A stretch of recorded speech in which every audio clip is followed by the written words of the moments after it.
Sénatrice Cordy, merci.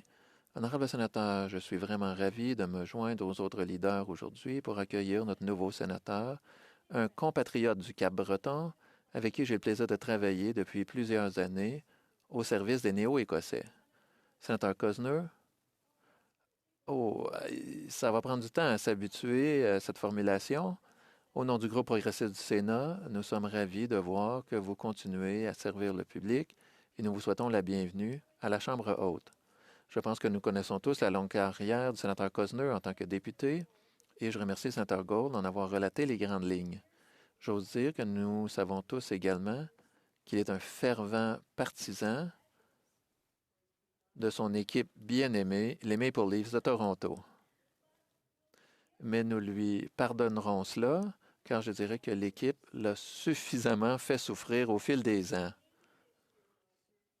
Mais peut-être que cette année, il y a de l'espoir. Le sénateur Cosner est peut-être surtout connu pour son sens de l'humour, sa vivacité d'esprit et son bon caractère. Ses collègues de l'autre endroit l'ont certainement pensé puisqu'ils l'ont élu à 2 reprises le député avec le meilleur esprit de collaboration. Je ne doute pas que vous gagnerez une réputation semblable ici. Dans votre discours d'adieu à l'autre endroit, vous avez certainement démontré votre capacité à raconter de belles histoires. Vous nous en avez raconté plusieurs. Vous avez également rappelé à vos collègues, et je cite, « J'ai pris mes responsabilités au sérieux, mais je ne me suis jamais pris moi-même au sérieux. » Alors, en gardant ça à l'esprit, que diriez-vous de ce qui suit? Je vais faire de mon mieux pour raconter l'une de mes histoires préférées, une histoire de sauvetage. Cette histoire se déroule en 2009. 2 députés néo-écossais, colocataires, rentrent chez eux un mercredi soir lorsqu'ils aperçoivent quelque chose d'inhabituel. S'agissait-il d'un chien? Non. C'était un castor, debout sur ses pattes arrière, au milieu de la rue Sparks. Le sénateur Cosner et Mark Hiking ne pouvaient évidemment pas abandonner ce grand symbole de notre pays. N'ayant pu obtenir l'aide des services d'urgence, ils ont décidé de relever ce défi par leurs propres moyens.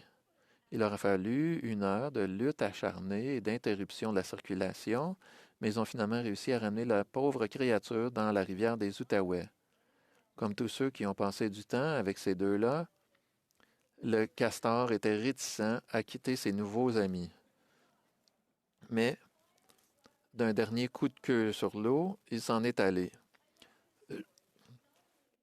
J'adore cette histoire, car non seulement elle me fait rire chaque fois que je pense à ces 2 personnes essayant d'amadouer un castor pour qu'ils les suivent au centre-ville d'Ottawa, mais j'ai l'impression qu'elle décrit parfaitement le sénateur Cosner, toujours prêt à donner un coup de main, désireux de trouver des solutions et capable de s'entendre, même avec les créatures les plus sauvages. Sénateur Cosner, si vous me le permettez, j'aimerais vous citer encore une fois. Vous avez dit jadis, je mesure le succès à la façon dont vous pouvez améliorer le sort des Canadiens. Lorsque nous nous réunissons tous et que nous essayons de faire ce qu'il faut, c'est possible. Roger, vous avez fait carrière en travaillant à l'amélioration du sort des Canadiens et en particulier des Néo-Écossais qui ont la chance de vous voir continuer à travailler à leur service dans ce nouveau rôle. Au nom du groupe progressiste du Sénat, j'ai le plaisir de vous souhaiter officiellement la bienvenue au Sénat du Canada. Nous avons hâte de travailler avec vous, sénateur Cosner.